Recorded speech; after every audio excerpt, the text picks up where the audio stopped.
Hey there guys, welcome to the next video here on the Duct Tape Stuff channel. This is going to be the Duct Tape Lingo video, which I promise will be appearing on the channel around this time. About a week ago I posted an update video and I had you guys submit a bunch of words that you wanted to know more about that we use in the duct tape community. So that's going to be the purpose of this video. I'm going to be going over words and terms that we as duct tapers use like on a daily basis and in a lot of our videos, but some of you guys might not be familiar with all of them. So let's get started here on the video.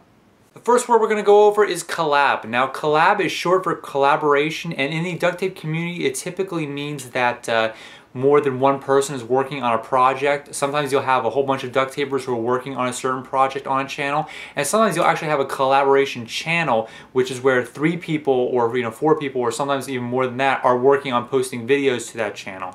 So it's not actually just one person running the channel, it may be more than one, maybe 2, maybe 3, maybe even more than that. So that's what collab means. Second word is review. In the duct tape community, a review typically consists of an item that a YouTuber will send to another YouTuber to actually review on camera, and then that both of the parties involved usually get some views and like a shout out, for example, for both of the users. And unfortunately I can't do them on the channel because I would be getting tons upon tons of things to review and showing them in videos. Another popular thing in between channels are trades. Now trades are pretty basic to understand. It's usually just, duct tapers sending items between each other and trading for certain things. You'll see a lot of these videos online where people will post up videos of things that they've received through trades and stuff that they'll be trading. It doesn't have to be wallets or other items. It might be rolls of tape and sheets of tape as well. So pretty much anything regarding duct tape can be traded through users on YouTube. And unfortunately, like I said before with the reviews, I unfortunately can't do trades because I'd be doing tons of them. The next word is fold over lines. Now fold over lines were a big request in the video that I posted, and typically I don't really care about them on the channel. That's pretty much well known. But fold over lines are basically lines that are created by duct tape when you fold over the credit card holders as well as the bottom piece. You can tell there's a line like right there. You can kind of barely see it. And there's also one here on the bottom, and there's also one here in the middle here. One of the easiest ways to get rid of those is what a lot of people will do is just take 2 strips of tape and then wrap it around the entire front of the wallet here. And of course you have to do that before you do your decoration, but after you've applied all your credit cards and your hidden pockets and all of that as well. There will still be one line unless you're using a giant duct tape sheet, because duct tape is wider than your wallet typically. So you'll still have one line, but that will pretty much do away with all the other lines that are on there. Those are called fold over lines. A duct tape painting is something that I traditionally consider to be nothing but artwork, but sometimes people put paintings on other things. Like this is an example of a duct tape painting. A duct tape fabric piece is what we refer to as just a sheet of tape that has no sticky side showing. So it's doubled over on both sides, and that's pretty much how a lot of paintings are made if you're not applying, a lot of your stuff to canvas and cardboard, stuff like that. Tape string is actually a term I usually use occasionally for the little bits of adhesive that are attached to the duct tape here. Usually they typically happen on the edge of the roll, and you should always check to make sure your roll doesn't have a whole bunch of those showing before you buy it. But it's also, these little tiny strings actually run through the entire length of your duct tape roll, but the ones on the edges are usually the only ones that give you trouble unless you're cutting through it. But that's what they are. They can really easily be cut off. You don't want to rip them off because then you'll just keep going all the way around until you unravel the entire thing. Definitely want to cut them off.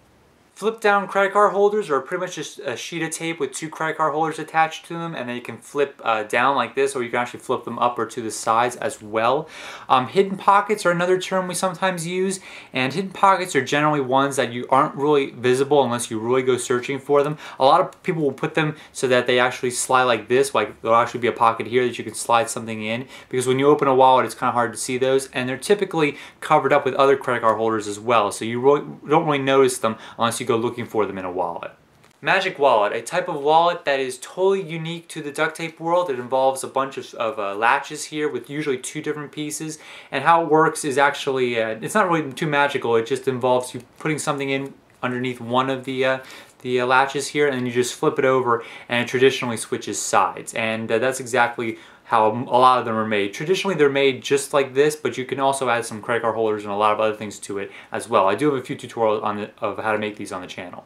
Solid and printed colored duct tape. We typically refer to the solid colors as just solids. Sometimes the printed tapes are referred to as prints, and that's pretty much whenever you have an actual design and not a solid color on the rolls of duct tape that Duct brand makes, for example.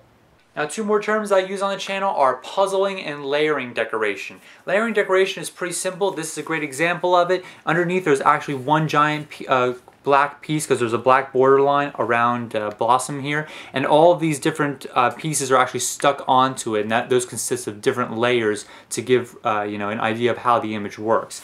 Now, in contrast, puzzling decoration doesn't usually involve layering decoration too much. This is a great example of puzzle.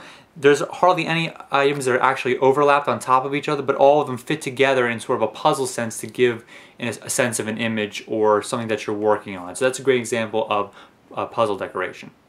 A woman's wallet is actually shortened usually to WW in the duct tape world. Traditionally they're shaped like these with pretty long angles, and they're usually kind of rectangular in shape. They typically have a whole bunch of credit card holders and stuff like that. Sometimes two billfolds, like there's one on the bottom here, and sometimes they'll have one on the top as well. I typically call the male versions tower wallets. This is a great example of a tower wallet. But they're also typically called women's wallets, and they can carry a lot of different credit cards and coupons and cash and a whole bunch of other things that you can fit into them. Typically rectangular in shape. Texturing tape is actually something really interesting. Typically I don't do it on purpose, but it's something that happens sometimes by accident. Is when you take your roll of tape and you pull it off the roll in the most extreme angle that you possibly can. And sometimes this will happen when you're working with your cutting mat or something like that. If you pull it off on a really extreme angle, it kind of messes with the tape here, and I'll give you guys a close-up. You can see. You see how it's nice and clean over here, nice and smooth, but then it kind of gives it kind of a ribbed appearance, and you can see that on the light right there. That's kind of what happens when since the adhesive is stuck in bars, you're actually seeing those bars on the actual tape, and it really gives a cool texture to it, but you can definitely see the different parts of the adhesive in the tape if you do that. So that's pretty much going to wrap up this video. It could have been a lot longer if I had gone into really great detail on all this stuff. So thank you guys for your suggestions, for coming up with some cool things that you guys could learn from this video. Catch you guys next time on the channel. There will be a Friday time-lapse coming tomorrow. I'm looking to make it a Disney-themed one again, but I do have a great reason to do it and a really awesome story to tell you guys when I do make that video tomorrow. So stay tuned for that. Catch you guys next time, which will be tomorrow.